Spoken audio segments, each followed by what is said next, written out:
few days ago, I posted a video of a Muslim man in Speaker's Corner openly, happily discussing the fact that he would marry and rape a 9-year-old child.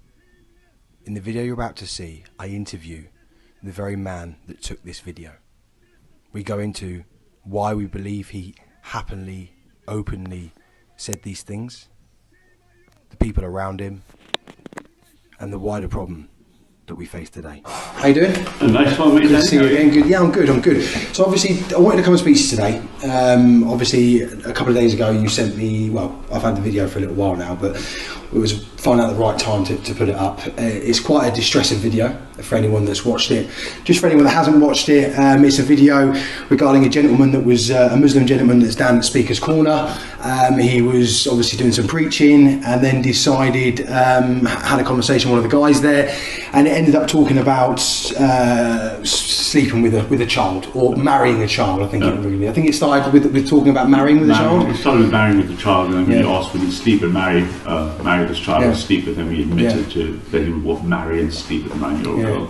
And it's peculiar because you would say, okay, Speaker's Corner, normally, freedom of speech, you would say you can sort of say anything, but I think there is a boundary, and I think that was definitely crossed with what this gentleman said.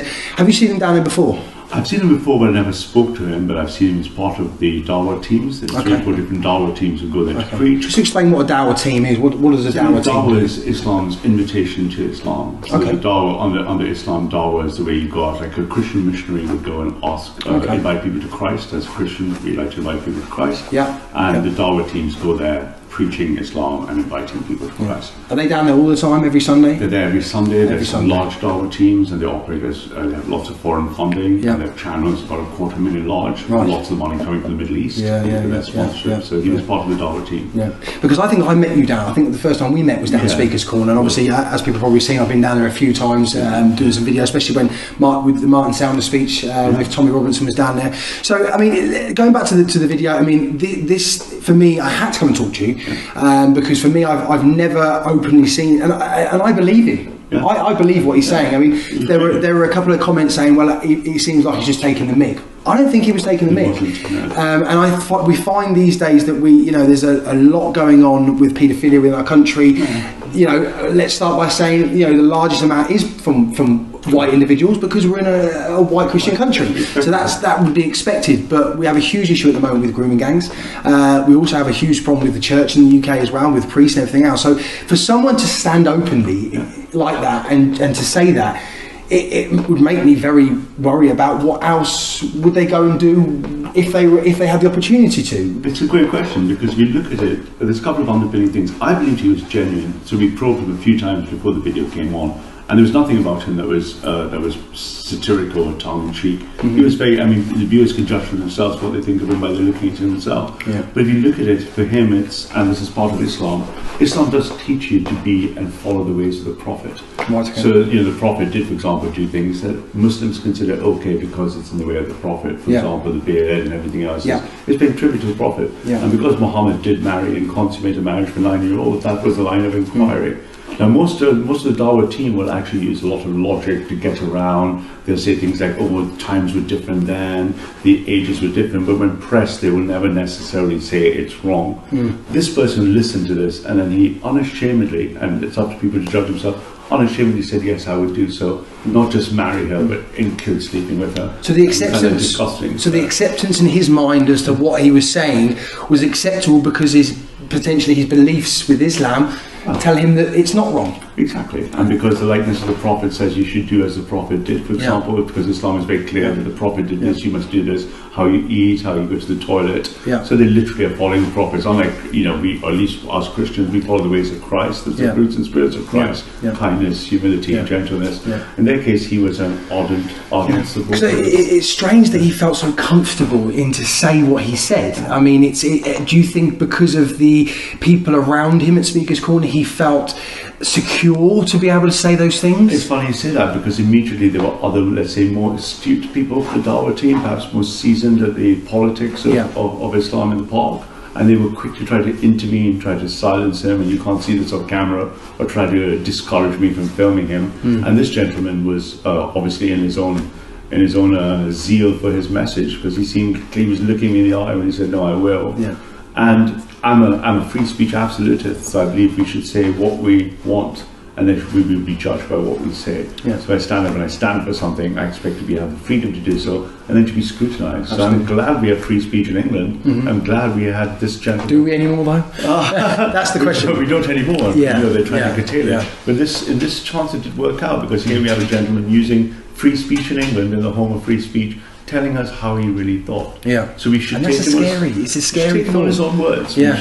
No one tried to make him say this. We didn't encourage him. He just came out of his own volition and said, "Yeah." Because you think, I mean, if he was stood in the middle of a shopping centre, potentially he might have not said that so openly, because there is specific places in England that maybe a Muslim man like that would feel happier to say something openly than somewhere else in the country, say like Speaker's Corner, because he's surrounded by those who follow Islam, that he feels okay to say those things because he believes he has backup from those around him. And he did have backup. That's a good point, because literally the people around me, and I do have some clippings of other people trying to say, "Well, you shouldn't say, you should not film him," and he doesn't, and they were trying to cover for him. But the point is, you should take people on their words. You should take people at face value. This is a Judeo-Christian principle. Take people on face value. I will judge you by your words you say. Those are the words he said, and that's exactly what happened. Have you noticed a big change down in Speaker's Corner? Because I mean, I definitely have. I mean, I've only been going to Speaker's Corner for maybe two years, coming up to now, and I've noticed a difference every sort of time I go there. Would you say you feel that? I think so, because I was school at 16, and my debating club was the first time I went to, in the late 80s, early 90s, to a Speaker's Corner as part of debating, and it was very different there. First of all, you didn't see the effects of mass immigration, you didn't see the effects of this hostility of multiculturalism. That word hostility, I mean, it's everyone that I speak to, especially from the Christian community that go there to preach, the hostility they receive there is incredible, really. I mean, I remember when we were down there, if there was an elderly lady who was holding a placard regarding Jesus, and she was spat at and she was kicked in the heels because she wouldn't go away, and that's what they wanted. They do things in numbers. They did it to me. I was the only Christian there, and I was preaching about Christianity, and they surrounded me. And it seems it's their tactic to surround or make sure they're the higher number of people there, so that they can influence people by, giving them shit. Pretty much. I would call it another definition as intimidation. Intimidation, of course. They're intimidating, and they do that with people. So I go there to speak about free speech and politics, particularly conservative politics. Yeah. And because I care about the nation, the state of the nation. And I've been branded extremely far right because of it. And when I approach Islam, I've noticed a few debates I've had against the larger people have not worked out that well for them. And now I'm either completely avoided, or they kind of run away from me, or if they approach me, they approach in numbers. Yeah, sure. But as Blake said, I shall not cease from mental fight. Absolutely, absolutely. So my soul will not sleep in my hands. Yeah. So. Because a lot of things have been going on down there. I mean, I don't know if you remember that I went down there to face a couple of converts. The white convert down there, and a black guy that was also a convert, and these guys were part of Andrew and Chowdhury's group, and also we have Ali Dawah down there.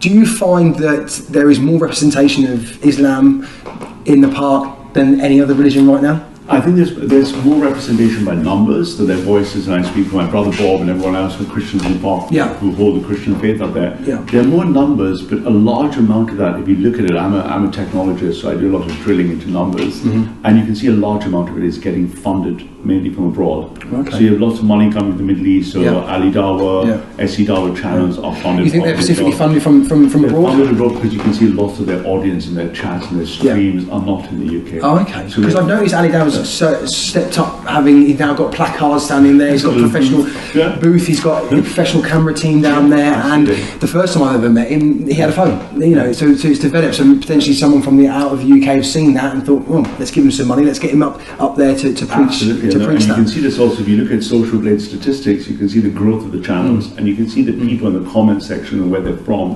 increasing number of people not from the UK, and they're funding this idea because they believe preaching and spreading Islam is something they should do. And that numbers, you can feel that numbers, and with the numbers come an intensity and hostility, whereas single voices, like you say, a lone Christian preacher, or we have a Sister Hatun in the park who's been touched inappropriately multiple times with Really? crowds of people, Wow. and they always. Let's not forget, Ali Dawah was the one that said he would happily marry his daughter off to a 40-year-old man. I mean, we're talking about, I think he also said 9-year-old. There seems to be this something with a 9-year-old. Absolutely. I think it may come from, I don't know why, but it seems to, they seem to think that if a child at 9 years old is mentally ready, which I don't think any child is, that they are, at the end of the day, we're talking about men.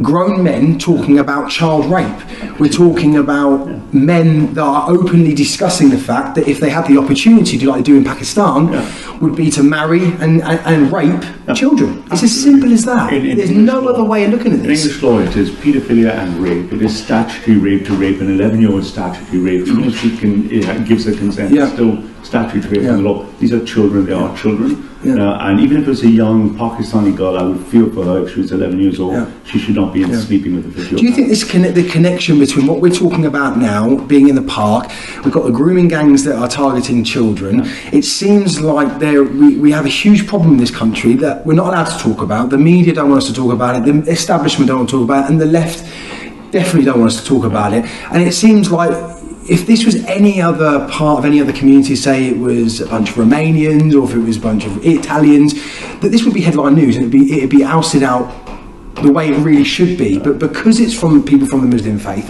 that follow Islam, there seems to be this barrier to stop people from actually targeting. Because I've seen things on Twitter where people are actually talking about, Tommy Robinson mentioning on his tweet saying factual evidence that then an MP has agreed that that's factual evidence. They don't care about what's in the context of the tweet, which is trying to safeguard children. They're just more concerned about that the MP has retweeted Tommy Robinson's bits. Absolutely. And that's mental. And the reason for that, deeper reason, if you look at the intellectual underpinnings of the left, they always care about oppression. And so if you look at the history of the left, it started with racism, then sexism, then homophobia, then transphobia, and the new victim Olympic star is Islamophobia. It should go no surprise that Hansard and the government is trying in his third round to define Islamophobia, but the word is meaningless. So the left will look away. So for example, you'll never see the feminist left talking about female Muslim rights. They will defend Islamophobia. Why? Politically, we know that every seat that goes to 30-35% goes left. So it's all to do with votes. It's all to do with staying in power. I mean, let's go on to that. I mean, as you know, I go to Telford and I deal with victims and their families in Telford, and Tommy's looking there to go there and do the Rape of Britain documentary. And it's very clear to us that every place that we go and we visit, that it's always Labour run. And that's half of the reason why we find that none of the Labour councillors, none of the social services, no one wants to discuss the real issues, because they're, from what my understanding from people in Telford, they're being told from the top, listen, we've got an election coming up, we're going to lose our seats, don't talk about it. And when people say you blame the Muslim grooming gangs, let's be very crystal clear, not all Muslims are members of grooming gangs, but almost all the grooming gang members are Muslims. And a lot of them are, we've got to distinguish, we're talking about majority of Pakistani Muslims. It seems the large amount of the perpetrators that we find from every different area of the UK, the large majority of them are Pakistani Muslims. So you won't see many Indonesian Muslim gangs, so Indonesia is a large Muslim country. But I've got to say, and I will say this, there are gangs of every sort, of every background, of every faith that do these type of acts. We should call them out. We should call them out. And that's what I'm looking at. In the new year, I'm looking at taking social services to court from Telford. And then what I want to do is I want to touch on the church. The church has been looked after behind the scenes from what's going on within the church, and has happened to many children throughout, as long as we can remember, and it's very important we call out all of it. But if we can talk about that, we should be openly allowed to talk about the fact that we have to safeguard children. You have to pinpoint who we're safeguarding them from. If you tell your young child to look out for any man that walks along the street, they're going to be looking behind their back of everyone. But if you say specifically, if an Asian male in a taxi starts inappropriately talking to you, then you need to discuss that with me. And if you're walking down the road, a man from Romania walks up to you, if there's a problem, we have to identify it, because if you identify it, you can pinpoint the person that it's about, and you can safeguard children. And I've had many arguments in Speaker's Corner with Muslims, some of them good Muslims who want to mount logical defences, where I say, look, I'll be blunt, if it was lots of Chinese people doing this, I'll be talking about Chinese grooming gangs. Yeah. If it was a lot of Romanians, I'll be talking about them, but it isn't. It's particularly this community doing it. Yeah. And we know this because the data is clear. If you look at the last 350 grooming gang cases and you look through all the names, they all self-identify as Muslims. Yeah, they do. The next argument, they frequently come out to speakers' corners, this is not an Islamic thing. And I refer people who are watching this video to I think, August the 28th in the Daily Mail, one of the largest lost grooming gang people. When they were sentenced in court, they did not say, I am guilty. They did not say, free me. They did not say, work for my innocence. They said, Allahu Akbar. Seriously. Yeah. So when someone says this is not an issue stemming from Islam, they're incorrect, because the Muslims are self-identifying as Muslims. Well, we're working that out. I mean, we've just, a minute ago, we've discussed the fact of, so why did we feel this guy was so happy openly to discuss the rape, that he would rape a 9-year-old? And we've touched on the fact that they feel that Prophet Muhammad was the ideal man and they follow him to his entirety. And if he, again, accepts, though, that you can have sex with children and marry children, then they would feel like... So someone to say it's not part of Islam, you couldn't... That's not an argument for me. It doesn't hold up. It doesn't hold up, no. And it's not far right and it's not racist to point that, no, you know. Because, again, it's not racist or far right to talk about the church being paedophiles. You know, and that's what we need. Do you think it'll ever change? Do you think people ever openly talk about this? Or I think it'll get worse? There's a culture of silence produced by the left who want to stop any message across those 5 axes. So they don't want to speak about immigration, Islamization, or integration. And they want to defend homophobia, racism, sexism, Islamophobia. So until we either have free speech in this country, where you can say what you feel, and then you're held to account to those words. A bit like America. America, like the First Amendment, we have this culture of silence. And not only one Muslim has ever once, and I've now had hundreds of debates in the last year, Speaker's Corner, has come up to me and actually tried to argue past the position that this is a Muslim grooming gang issue. It's always denial, and they're always supported in the corner, in the park, by the liberal left wing. So we have many far left people in the corner, and they're always standing on the side of the ground. Like we've said, it's not, you know, it's not all Muslim men. We're categorically made it very clear it's not. But why? The question I've got for you is, why do you think no Muslim parts of any of the Muslim community come out to tackle this problem? Because if it's having the dramatic effect on their religion, where people are saying Islam, children, marriage, why are they not coming out in their numbers like Tommy and his followers do against their own religion, to try and safeguard if they do believe that from their religion? There's 2 reasons. One is a surface reason, which is Islam, for example. Within Islam, the unity is very strong, and you're not meant to go against a Muslim, against the other. And the deeper reason is Islam is a very far-right totalitarian ideology. And what I mean is the 3 things that make it very right-wing is it has a strong authority, in-group preference, and purity. So within that in-group preference, Muslims will not sell out their own, even if they think the Muslims are wrong. And we know this why. If you look at the prevent data, we look at what the intelligence services have done, they found up to 35 to 30% of people would not turn in a Muslim to prevent, even if they know they were convicted. So it's that simple. It's that simple. So it's simple as they don't go against their own. Absolutely. It's as simple as that. Because I think we had this report come out to say that they wouldn't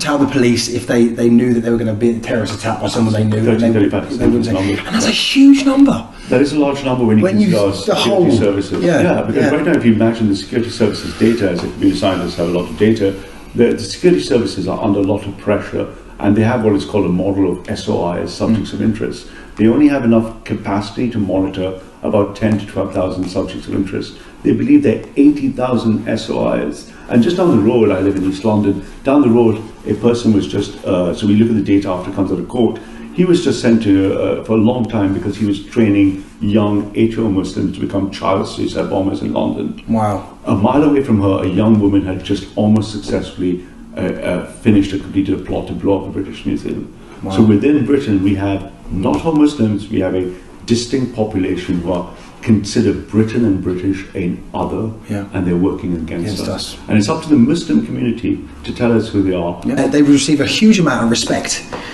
if they came out and looked after the people that they say they represent, in terms of they're saying they're British Muslims, then come out and tell us who these people are that are committing these crimes, that are putting your religion in the view of the way that people view it, is because of you're not coming out.